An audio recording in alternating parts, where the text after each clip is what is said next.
Thomas, quelle importance portez-vous à cette biodiversité cultivée et surtout quelles sont vos attentes pour demain? Je vais répondre en parlant de stratégie, car en effet, en vous expliquant la stratégie de ce que peut être la bioraffinerie, et en ce moment, dans le monde, il y a deux modèles qui s'affrontent.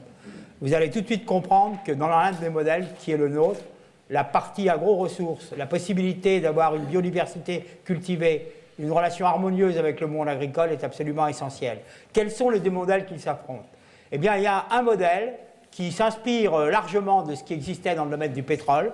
qui consiste que les bioraffineries qui permettent de faire des ingrédients alimentaires surtout, mais de faire aussi des molécules, des matériaux, le cas échéant de l'énergie. Donc que ces bioraffineries doivent se trouver dans des grands ports, et puis que l'on travaille avec une biomasse très indifférenciée, que l'on achète n'importe où dans le monde en fonction des cours à des gens que l'on ne connaît pas et qu'ils ne sont absolument pas associés à la possibilité d'élaborer la stratégie. Le modèle que nous défendons est complètement différent et vous allez voir qu'il a une relation directe avec le sujet et le thème de cette journée. Le modèle que nous défendons, ce sont des bioraffineries qui se trouvent dans l'espace rural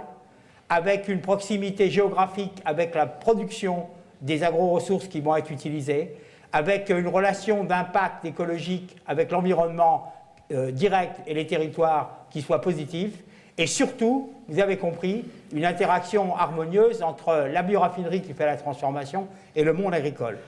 À partir du moment où on dit ça, vous avez compris que dans le cadre de notre modèle, eh bien, nous ne considérons pas le monde agricole comme un vulgaire fournisseur de biomasse indifférenciée. Au contraire, nous considérons que nous devons nous appuyer sur la diversité, sur les adaptations que le monde de la semence et le monde agricole peuvent nous apporter et nous donner. Et dans ces conditions-là, il est évident que l'élaboration des variétés,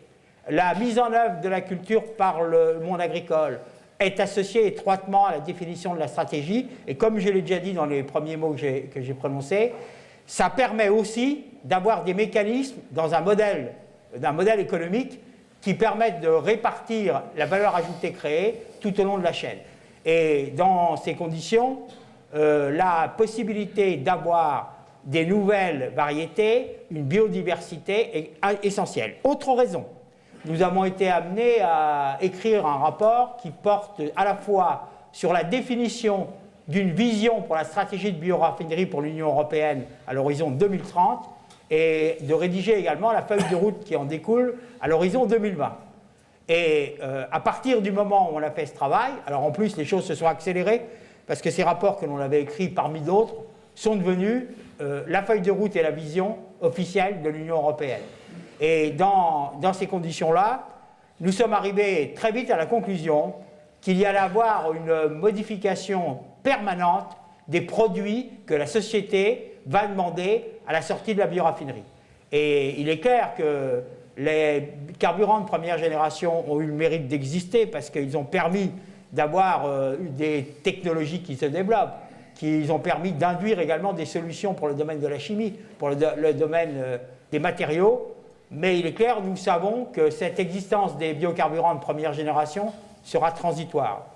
Qu'il y aura tout de suite derrière, et préparé déjà avant,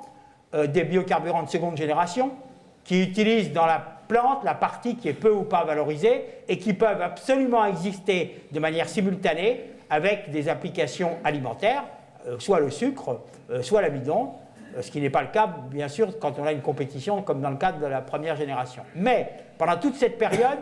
il y aura une montée en puissance de l'utilisation de la biomasse des plantes dans le domaine de la chimie. Et je voudrais attirer votre attention sur un point auquel vous n'avez peut-être pas réfléchi,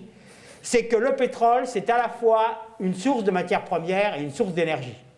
La source d'énergie, tout le monde en prend bien compte, c'est évident, mais quand vous regardez les choses un peu en détail, remplacer le pétrole comme source d'énergie, il y a beaucoup de solutions. Il y a l'éolien, il y a le photovoltaïque, il y a la géothermie, les usines marémotrices, etc. Par contre, après, je vais vous faire une affirmation qui va peut-être vous surprendre, vous n'y avez peut-être pas pensé. Remplacer le pétrole comme matière première, qui se trouve pratiquement dans tous les objets de la vie visuelle qui nous entourent. Il n'y a pas d'autre source de molécules carbonées que les biomasses agricoles, forestières, et je l'ai dit tout à l'heure, peut-être dans le futur, les biomasses marines. Et dans ces conditions, vous voyez très bien que là, il y a une spécificité de la production agricole qui est importante.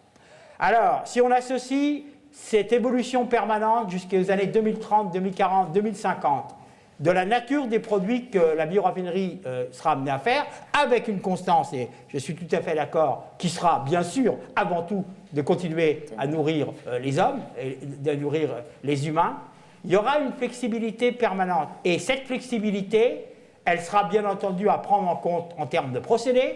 des procédés de plus en plus intelligents,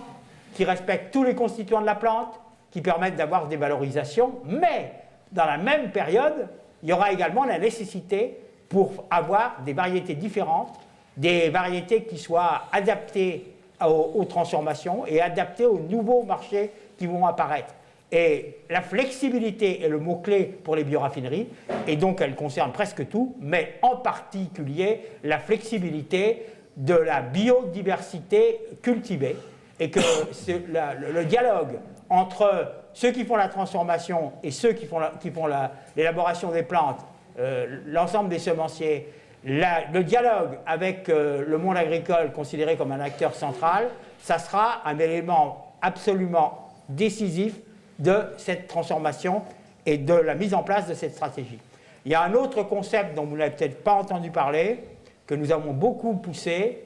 c'est que cette bioraffinerie, elle devra être exemplaire en termes de qualité environnementale et d'interaction avec les territoires, je vous l'ai déjà dit tout à l'heure. Et nous avons développé le fait que dans le cadre de la bioraffinerie, tout doit être recyclé. On doit réutiliser ce qui pourrait devenir sans ça des déchets,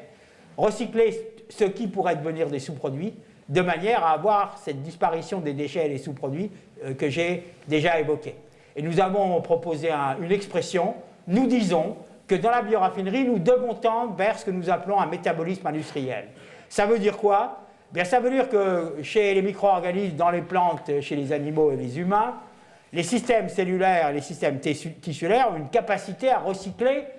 tout ce qui peut être recyclé pour permettre de maintenir la vie et de maintenir, alors c'est très technique, une entropie locale qui soit suffisamment basse. Eh bien, c'est la même chose que nous essayons de faire avec la bioraffinerie, c'est-à-dire d'avoir l'équivalent de ce qui se passe dans une cellule ou dans un tissu, le recyclage permanent de tout, de l'eau, l'utilisation optimale de l'énergie, de faire tendre vers zéro le dégagement de gaz à effet de serre, la réutilisation de l'ensemble des molécules et de l'ensemble des produits. Et cette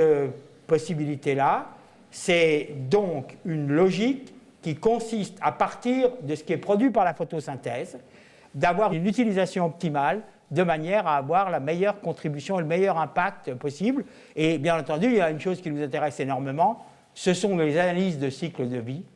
car il est impossible d'affirmer que l'on a une solution qui est meilleure en termes environnementaux que la solution, par exemple, des réserves fossiles, comme le pétrole. On ne peut l'affirmer que si on est capable de le démontrer. Et pour le démontrer, il faut aller depuis le champ, avec les semences, jusqu'au consommateur final avec ses déchets, en passant par la bioraffinerie, c'est-à-dire le procédé, et d'avoir une vue véritablement globale. Certaines personnes, certains industriels, à l'heure actuelle, font des analyses de cycle de vie entre l'entrée et la sortie de l'usine. Ça n'a bien entendu aucun sens, parce que si au niveau de la production agricole, on perturbe les sols, on perturbe l'aménagement rural, on provoque des dégradations, on introduit dans les circuits des quantités énormes de pesticides, il est évident que ça ne peut pas donner un cycle de vie qui soit intéressant et positif. Et donc cette prise en compte-là est très importante. Donc pour conclure cette intervention, je voudrais dire que quand on parle de la bioraffinerie, bien évidemment, elle n'existe pas sans la demande sociétale, qui en particulier demande à l'heure actuelle des molécules dans la chimique beaucoup moins toxiques qu'avant. C'est ce qu'on appelle les directives REACH au niveau européen. Et bien entendu, il y a la prise en compte de ça, mais il y a aussi le dialogue permanent et l'interaction vraiment stratégique, pas tactique, stratégique, entre le monde agricole, le monde de la semence et le monde de la transformation par rapport à la demande sociétale. Et je pense que cette démarche-là, elle a peut-être des défauts, mais elle peut avoir un impact sociétal, écologique et environnemental qui soit positif. Merci, Monsieur Thomas.